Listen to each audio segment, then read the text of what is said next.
Well, panel, this past week I noticed, maybe more than other weeks, so many contrasts in the news. Thousands lined up for parade routes in D.C. to celebrate the Army's anniversary and maybe the president. And millions then came out to protest the president's administration policies. Political candidates pressing hard in the final days up to the primary, and then 2 elected leaders were targeted with political violence and assassination. Diplomats were negotiating with the Iranians on nuclear issues. The Israelis coordinated a surprise attack on Iran, leading to trepidation. There might be an all-out Mideast war. All this challenges our psyches. And Anirban, how does this affect us? Well, I'll take only a small part of it, right, and look at Trump's win, right? The Trump's win, recent win in the presidential elections might seem to be very emphatic, but if you look into the data, you would see that Trump didn't win 50% of votes, and the Republicans won a lesser popular share of votes than they did in 2022. So, you know, if you look at the results more closely, it's not that big of a mandate. But yes, what is important to see here, and this goes deeply in American history, is that idea of the social movement theory, right? What we are seeing that even in very deep red spaces, right, like Lee County, Florida, where registered Republicans outnumbered Democrats by 2-1, thousands came out in protests in Fort Myers and in other places in deep red states and violet states. So what we can see from the recent protests is that, you know, people are not that happy to see this. And again, I might have said this before, you know, the American working class was not able to think of itself as a class. If they did, they would say that, hey, like, don't vilify immigrants. They are workers just like us. They take care of our children. They cook our food. So I think now with the protests and with this tremendous austerity bill, which will, again, would add trillions of dollars in debt, I think we can see a glimpse of this kind of discontent. And people's need to be heard, and that might, you know, you can see many of the rallies, a lot of Republicans are also there, right, who are facing in different industries lack of labor and feeling for these hapless people who, you know, who need jobs and are being moved away. Barbara, I take from your question about psyche and how did we get here, and for that I turn to some evidence from Psychology Today and the political psychologist Karen Stenner, and they basically argue that in an increasingly diverse U.S. we've lost some of the common bonds that we once shared without having any sort of collective group identity. And as people perceive more distance between themselves and others, they begin to feel more powerless, more intolerant, more punitive, sometimes to violent extremes. And even more, they start to turn to authoritarian leaders, hoping that they'll end up on the side of that's in control. That's especially true when they perceive that they themselves are under threat. That's when people want strongmen to help win whatever war they think that they're facing. And if you look at the last 25 years, we've been hammered by 9/11, the financial crisis, and COVID. It's been a time of very rapid technological and social change. And those are very real threats to the status quo that have caused people to go to extremes and seek kind of an authoritarian leader. And I think that's how we got where we are. Ben, how do you see this, the psyche, the mood? Yeah, I see it as it showing and depicting us in real time, the polarization that Chad's talking about.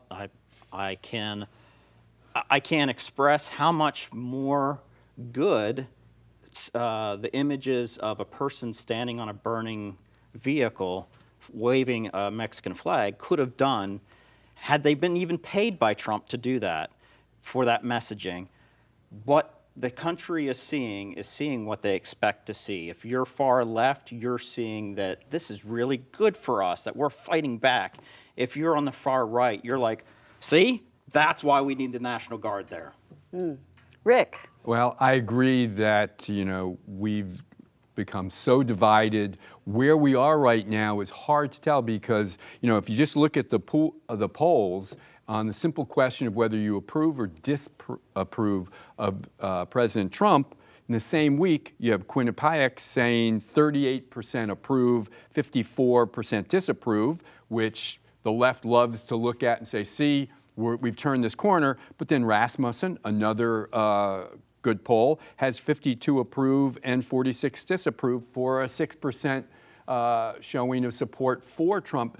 What gets me is that huge gap between polls at the same time. I don't know where we are. I am confused. I think most of us are exhausted and I'm not sure in which direction we're going. I think we are still at a point where we could tip either way. Yeah, and polls are crap. I mean, let's just be honest. They are, unless you're looking at the trends that come out of polls, you're missing the picture. It's how it's asked. It's how it's interpreted. If you ask people, hey, do you think that we should be kicking in the doors and arresting, or taking in custody an immigrant grandmother who's raising two U.S. citizens, people are going to say no.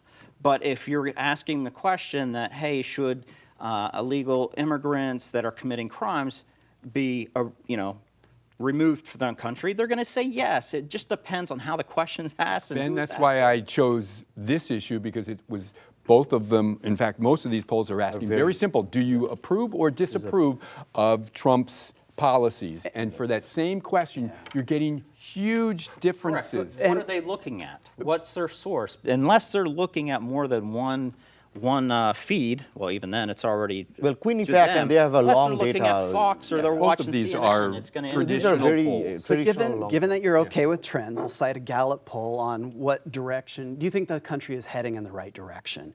And if you look at what's happened since the 70s, you see a great increase in optimism through the 80s. It falls with the Bush recession.